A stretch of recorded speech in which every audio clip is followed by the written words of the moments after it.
আসসালামু আলাইকুম। আমরা জানবো আলোচিত দ্বীপ থেকে কিছু গুরুত্বপূর্ণ প্রশ্ন উত্তর, যেগুলো প্রাইমারি, বিসিএস ও অন্যান্য কম্পিটিটিভ এক্সামের জন্য গুরুত্বপূর্ণ। চ্যানেলটি সাবস্ক্রাইব করে সাথেই থাকুন।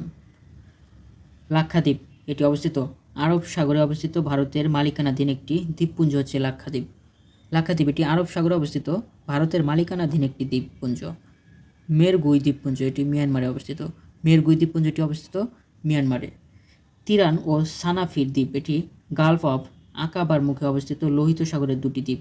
দ্বীপ দুটির বিষয়ে সৌদি আরব ও মিশরের মধ্যে দ্বন্দ্ব রয়েছে। তিরান ও সানাফির দ্বীপ এটি সৌদি আরব এবং মিশরের মধ্যে বিরোধ রয়েছে এই দ্বীপটি নিয়ে। মিন্দানাও দ্বীপ এটি ফিলিপাইনে অবস্থিত। মিন্দানাও দ্বীপ এটি ফিলিপাইনে অবস্থিত। বালি দ্বীপে অবস্থিত ইন্দোনেশিয়ায়। বালি দ্বীপ এটি অবস্থিত ইন্দোনেশিয়ায়। আচে দ্বীপ ইন্দোনেশিয়া। বালি দ্বীপ ইন্দোনেশিয়া, আচে দ্বীপ ইন্দোনেশিয়া, সুমাত্রা দ্বীপ ইন্দোনেশিয়া অবস্থিত।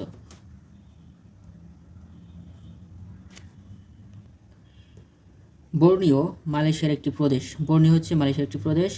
হনলুলু অবস্থিত যুক্তরাষ্ট্রের হাওয়াই অঙ্গরাজ্যে। ফাফু সৌদি আরবের কাছে যে প্রবল দ্বীপ বিক্রি করতে যাচ্ছে মালদ্বীপ। ফাফু এটি সৌদি আরবের কাছে বিক্রি করতে যাচ্ছে হচ্ছে মালদ্বীপ। আগামীতে আমরা বিশ্বের গুরুত্বপূর্ণ ভৌগোলিক উপনাম নিয়ে আলোচনা করব। সে পর্যন্ত সবাই ভালো থাকুন, চ্যানেলটি সাবস্ক্রাইব করে সাথেই থাকুন। সকলের জন্য শুভকামনা রইল, আমার জন্য সবাই দোয়া করবেন। আসসালামু আলাইকুম।